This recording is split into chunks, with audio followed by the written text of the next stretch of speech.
Good morning. I'm Errol Barnett at the CBS Broadcast Center here in New York. We have breaking news coming to us from Southern California, where a dangerous brush fire continues to grow. People have been evacuated, and it is threatening Pepperdine University. We're going to join CBS News Los Angeles for their ongoing coverage of this breaking event. None of the signals worked or anything, but then once you got closer this way, you know, like past Paradise Cove, everything's like normal and lit up, and I got back to the house and went to bed fine, and then midnight, I hear all these helicopters, and I thought it was from the Navy base or something, and it come out, and the whole mountain all around us, everything was engulfed, and I got everybody up and out of the house and tried to stay back and save the horse. Yeah, you could hear how emotional that woman was. Luckily, she was able to get all of her loved ones out, and she got most of the animals that were in her area, her neighborhood, out. But that was also a concern we heard from a lot of people this morning, that there are a lot of areas here where people have farm animals, where people have horses, and that was really a concern about, like, where do we have room or time to get them? Are they going to be okay on their own? Really concerning when fires break out in these overnight hours, because it is very dark. It's hard to know what's going on, and it's hard to know, just how much time you have. Again, as we come back out here live, one of the things I can say is that we have seen a lot of water dropping helicopters in the last little bit. They've kind of been coming through here doing some drops. We're seeing kind of the white smoke as they make some drops, and we're not seeing as much active flame in this area. But again, what we've been talking about all morning is that it was very windy in the overnight hours, and then over the last couple of hours it's died down a little. So fire crews are being really aggressive. They're sending as much aircraft as they can right now to try to take advantage of this moment when they can do drops and they can try to get some areas contained, because they know that the winds could go back this morning and could become really gusty, and then they're going to be limited with what they can do from the air. So we've seen a lot of aggressive firefighting in these early morning hours to try to get a handle on things. But still, because weather is so unpredictable, all of these evacuation orders that went into effect overnight, they're going to stay in place. And firefighters tell us they do appreciate that here in Carbon Canyon, almost everybody did leave voluntarily. One of the people that we were talking to earlier said they've been through fires before. They know how quickly things can change, and they didn't want to take any chances. And that really is the thing that we want to stress, whenever you get those evacuation warnings, like, pay attention and do what firefighters say, because especially when we're talking about these canyon roads where access is an issue, they need people to be able to get out safely so they can get in and do what they need to, and they can't kind of do both of those things at once when we have some of these narrow, windy roads. So they're glad that, at least in many areas that we've seen this morning, people were taking those evacuation orders seriously, and they were getting out and doing what they could to stay safe. We'll send it back to you. That's what we're hearing from a number of officials too, so that is the good news, that people are getting out. Tina, thank you for that. We're taking a live look at SkyCal right now. Now that the sun is up, sunrise just happening as we speak. We're going to picture there is freezing just a little bit, but you're starting to get a better scope of how this fire has impacted the Malibu area. You can see there's just so much smoke in the area. You've got firefighters on scene trying to protect structures and continue to work some of those evacuation orders there, where you've got 6,000 people evacuated. We now want to get to Rick Montanez, who is live for us this morning. Rick? Yeah, we just moved west a little bit from where we were. We were talking about being right near City Hall. Well, we wanted to show you here, now that the sun is coming up, we are even seeing, this is the other side of PCH, where you see these firefighters that are on this hillside here, trying to put out these flames that are burning above several homes, but keeping them from getting to the homes that are just on the other side of this ridge. We see firefighters above and below it. There's trucks also down here. And, it is an incredible thing. We've talked about Malibu this morning, why people live here, the beauty of Malibu. And I mean, you see the sun coming up, the juxtaposition of this gorgeous view right here with the flames that are threatening home after home after home in this city. So it's, a sight to see, really, but also incredible to see these firefighters working very quickly to protect these homes. And that's what we've been hearing from our crews over and over, about how all of these firefighters are trying to save every home that they possibly can.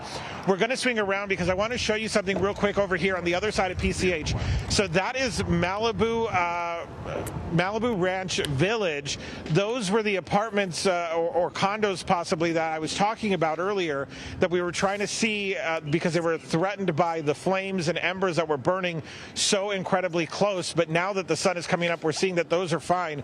Up on the hills, you see there are more smoke plumes. Now we're looking toward the direction of where Pepperdine University is. So, we talked with a student from there this morning we found her walking actually on the road trying to get to her boyfriend who was picking her up to evacuate the campus. So that was incredibly dangerous, but the situation itself is dangerous just being out here. Again, fire crews right now are trying to protect these homes here behind us, and so we're watching as they're doing some pretty incredible work, and the flames are just burning through this brush here. And we see down in the driveway here, it might be one of the homeowners possibly just pulled up next to this fire truck that's here down on the driveway watching these homes.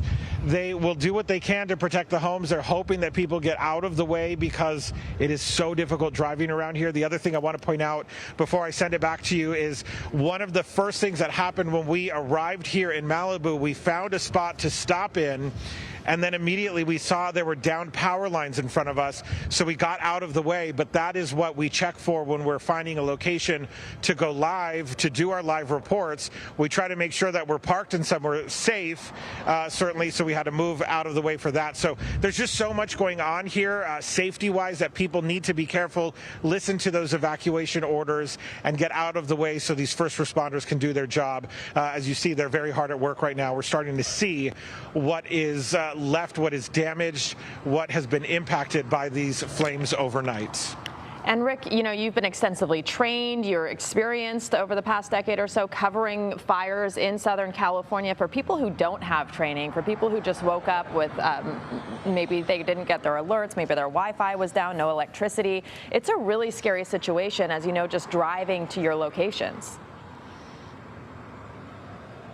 Right, and that's what, why we train, so that we can understand how to keep ourselves safe. There's a lot of adrenaline going. People start to worry and panic sometimes. We were talking with that student. She was from New York. She has never been through anything like this.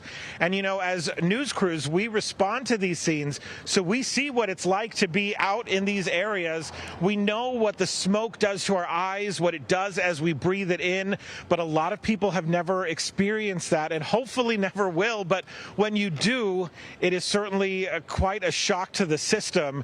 We even talked with people who were trying to get out of Malibu. They pulled up next to our news vehicle, and they were asking which roads were open or closed. And as I was talking with my photographer, Sparkle Day, we were saying, it seems simple enough. Look for the other major road just up the street that may be open, but sometimes you're in that panic trying to get out. And if you've never been through anything like this, it certainly can be terrifying, especially in those overnight hours if you are suddenly woken up, or for those Pepperdine students, a lot of them were still awake from yesterday because they're getting ready for finals. So there's so much going on. It's so difficult for them. We just hope that everyone, of course, is making it out safely and listening to those warnings and evacuation orders, and just trying to be calm as you get out of the area. Well, that's Rick. I just want to point out, Sparkle had pushed in a few minutes ago on the firefighters behind you. It's really remarkable to watch them work this morning. It is going to be those ground crews that get in there in this type of terrain and are able to put water directly on the flames that are really going to be able to get this fire under control. You can see several firefighters there. It's remarkable the work they do in the conditions that you're reporting in this morning, and you just see how thick the smoke is as well. And Jamie, if I could point something out real quick, talking with these hand crews, they also have to go in there and start digging through the dirt after the flames are out, because they want to make sure that there is nothing smoldering underneath. So when they talk about putting out hotspots, that's what they're doing. They're getting in there by hand to make sure that they dig up any embers that are burning. It could be several inches down into the ground, maybe even up to a foot. So they're trying to make sure that that doesn't doesn't come back to life and then spark more flames. Yeah, these images that we're looking at right now, you see the firefighters they look nonchalant at this point, but these little hot spots can flare up in just seconds into massive flames. And that's the fear. That's what we've been seeing all throughout the night. Well, I think it also goes to show, you see just the size of the firefighter next to just this one. When we talk about hot spots and how quickly they can spread, looks can be deceiving on television, I think, when you do have so much vegetation, but that's a very large hot spot that they're going to have to try to get water on this morning. Rick, thank you for all your reporting out there. We really appreciate it. We want to get to Marina Jurica now, who's been looking at the conditions. We see now that there's sunrise, just how big of an area this is impacting. Yeah, Jamie, and unfortunately, the winds are strongest in this area and a line from the I-14 mountain pass to Calabasas to the western side of Malibu. And so we're seeing wind gusts at about up to 50 miles per hour right now. It was up to 70 miles per hour overnight. So we got a little bit of an improvement. We actually saw a little bit of an onshore push, and that helped raise our relative humidity a little bit. And I talked about that in detail last half hour. But now we're starting to see those pressure gradients tighten again, and that tells us that we are starting to peak, and we will continue to see very gusty winds out of the northeast through the morning hours, and then things will start to improve as we head into the afternoon. But remember, this is an issue for all 5 counties, and so it's affecting 5 counties. We've got a red flag warning through tomorrow. We've got a high wind warning through 1 o'clock today.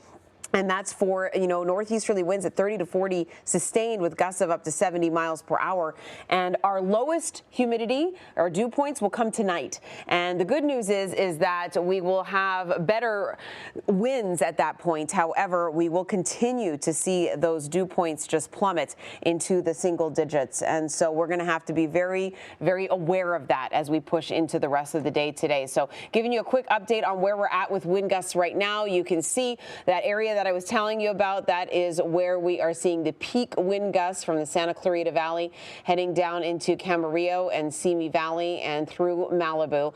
And looking at our fire weather outlook as we push into the entire day today, there's really very few people who are not in our fire weather extreme, critical, or elevated categories for the day. And that fuchsia area that I was talking about, that is the bullseye. That is where we will see the winds at their highest. We could see up to 80 mile per hour gusts in the mountains, and then as you head further down, we'll be looking at about 60 mile per hour gusts, and then critical in more of that pink area, and then elevated as we head into that tan region. And using our next weather winds futurecast, we're able to push into the future and see by 11 o'clock we're still in that 40 mile per hour range, but at least we're out of the 50-60.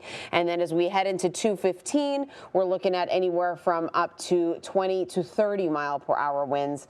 And then by the time also into Orange County, we head into 8:30, and then into the late overnight, early morning Wednesday hours, we're pushing into that 10 to 20 mile per hour wind gust.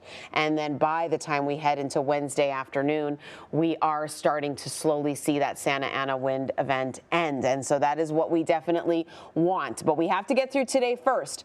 And unfortunately, that red flag warning will last with us all the way through the overnight into early tomorrow morning. So in the entire day today, we are going to be looking at the potential for these extreme winds to cause a lot of problems. And as we have seen just in the overnight hours with the Franklin fire, it just exploded. And the fire is burning so hot that it's actually modifying those local winds inside of it. And I've been talking all morning about fire weather and basically how these fires create their own weather because of that intense heat. And it causes that air to rise. It basically just makes something very similar to what a thunderstorm does, a strong updraft by pulling in all that surrounding air and oxygen, and that just feeds the fuel for the fire even more. And so the cycle just makes the fire more dangerous and harder to control. So if we can just keep it as contained as possible and just know that, just be cognizant in the back of your head, no matter what you're doing today, that these conditions are not going to improve until later on tonight, especially with hazardous crosswinds and driving conditions. If you're going to be driving in any of the overpasses, just know it is going to be very, very blustery throughout the entire day today. And I just cannot heed people the warning enough throughout all of Ventura and LA County, throughout the Santa Monica mountain ranges, the western San Fernando Valley, the high desert. Just please be careful. The 118 corridor, 210 corridor, we know all our trouble spots and our usual suspects. And so just please be cognizant of the fact that we are going to be in this extreme fire risk through the day today before we start to see improvements. And then as we head towards the end of the week, we might even get a little bit of our leftover rain from a low pressure system, which of course is going to help us out because honestly, Rudabeh and Jamie, we've just been so parched. And I mean, I've been talking about this even with my winter weather outlook. We're in a weak La Nina, and so even though it could go any way, it's really feast or famine, and the Pac Northwest and Northern California. All right, we're watching closely coverage from CBS News Los Angeles as they all document this explosive wildfire overnight called the Franklin Fire. They're in Southern California near Pepperdine University. They've got mandatory evacuation orders in place. People listening to that, but so many homes and people's lives at risk at this moment in Southern California as the Santa Ana winds, which are hot, dry air, pushes in from the desert and accelerates and worsens the blazes you're seeing now.